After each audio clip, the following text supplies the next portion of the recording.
Whether you like to keep a perfectly manicured lawn or just need to knock down some weeds, the trimmer is a valuable machine to have in your tool arsenal. If you take care of your trimmer and keep up on its basic maintenance, it'll last for years and years. But even then, there are some common problems you might encounter along the way.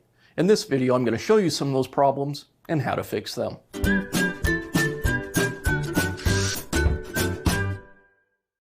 First, we'll take a look at the trimmer head. The trimmer head is one part on a trimmer that will eventually need to replace no matter how careful you are with your tools.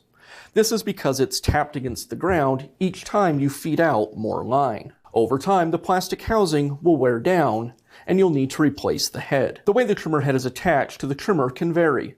Let's take a look at two common styles. In the first style we'll look at, the trimmer head is threaded directly on to the gear head arbor. To remove it, I'll use an Allen wrench and I'll insert it in the small lock hole on the side of the gearbox. With the wrench in place, the head is now locked and I can unscrew it. On a straight shaft trimmer, the thread will be a reverse thread. A curved shaft will have a regular thread.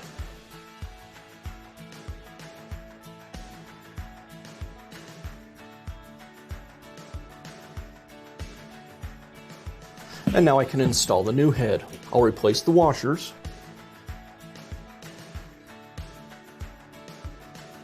And thread this trimmer head onto the shaft. Again, I'll use the Allen wrench to lock the spindle and tighten the trimmer head. The second style is held in place with a knob.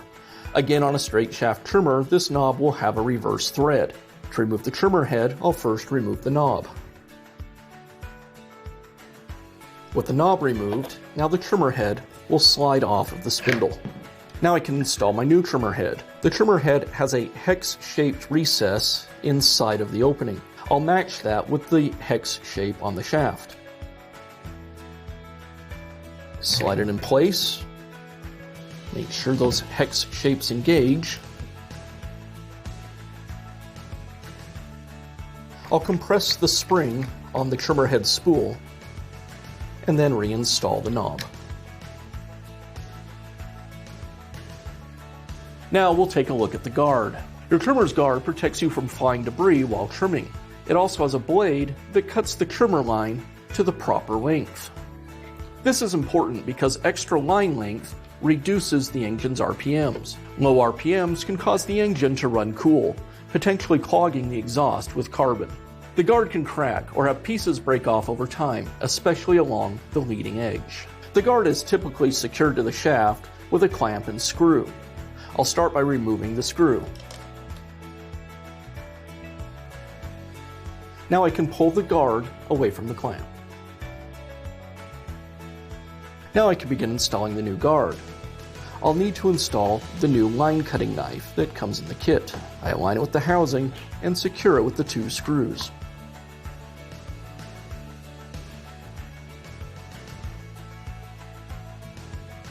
Now I can install the new guard onto the clamp, and I'll secure it with the screw. Next, we'll look at your trimmer starter. The recoil starter is another part that will wear with normal use. The rope might fray or break. The spring can break or come loose from the pulley, and the pulley will wear down. It's possible to rebuild a starter, but often it's easier to just simply replace the entire assembly. On the first style, the starter is held in place with 3 screws. I'll go ahead and remove them.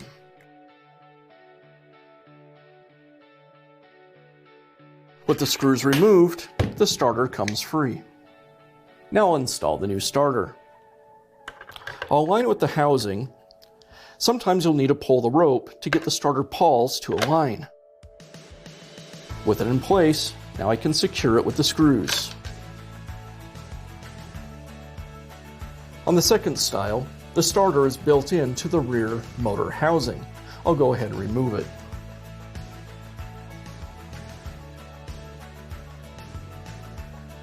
Now I can install the new starter. I'll align it with the housing, pull the starter rope slightly to make sure the pawls are aligned, and with everything in place, I'll secure it with the screws.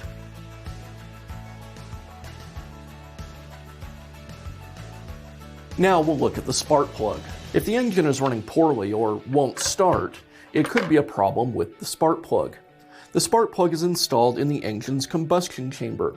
It takes the high voltage produced by the ignition module and creates a spark that ignites the fuel to power the engine. It will wear out from normal use. If the engine isn't properly tuned, or if old fuel is used, the electrodes will become caked with carbon and tar. This will cause the engine to not start and run. You should replace the spark plug at least once per year as part of normal maintenance. If your engine won't start, you'll definitely want to remove and inspect the spark plug.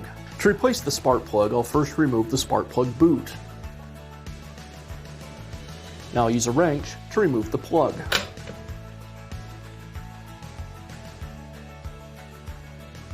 Before I can install the new spark plug, I need to set the gap between the electrodes. To do that, I'll use a spark plug gapping tool. The gapping tool fits between the electrodes and measures the gap. For this spark plug, I want it to be 26 thousandths of an inch. And that looks pretty good. If I need to adjust it, I can use the end of the tool to pry the gap bigger or tap on it to make it smaller. With the gap set, now I can install the plug. I'll thread the spark plug into the cylinder and use the wrench to secure it. And I'll finish up by reinstalling the boot. And last, we'll look at the carburetor. There are many different parts or problems that can prevent your trimmer from starting. One of the most common problems is a plugged carburetor. The carburetor mixes fuel into air and sends it into the combustion chamber. If the carburetor becomes clogged, fuel won't flow and the engine won't start. Carburetors have very small passages that route the fuel, and they can be easily clogged by dirt or other debris. If your trimmer is left unused for several months, the fuel can break down, causing varnish and corrosion inside of the carburetor. It's possible to clean and rebuild a carburetor, but many trimmer carburetors are relatively cheap, making it much faster and easier to just simply replace it. Let's take a look at how to replace a trimmer carburetor.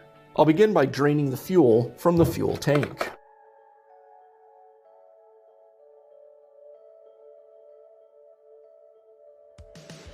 I'll begin by removing the air filter cover, air filter, and the screws that secure the carburetor.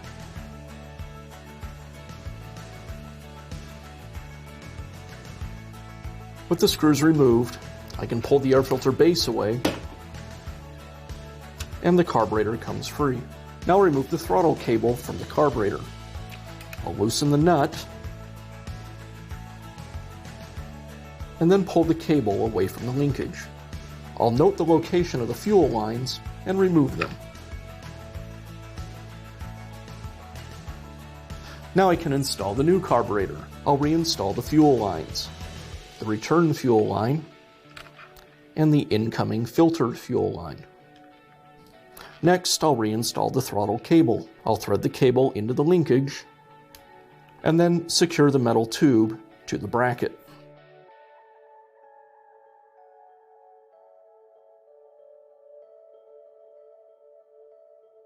With the throttle cable and fuel connections made, now I can secure the carburetor back onto the engine.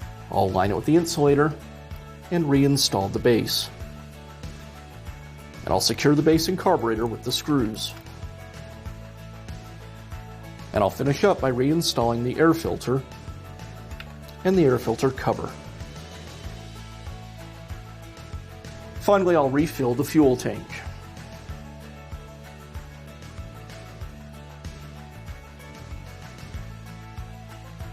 That's 5 of the most common trimmer problems and how you can fix them. As you can see, fixing your trimmer really isn't that hard. You can do all of these repairs yourself. I hope you found this video helpful. Be sure to check out our other videos, give us a thumbs up, and leave us a comment about your trimmer repairs.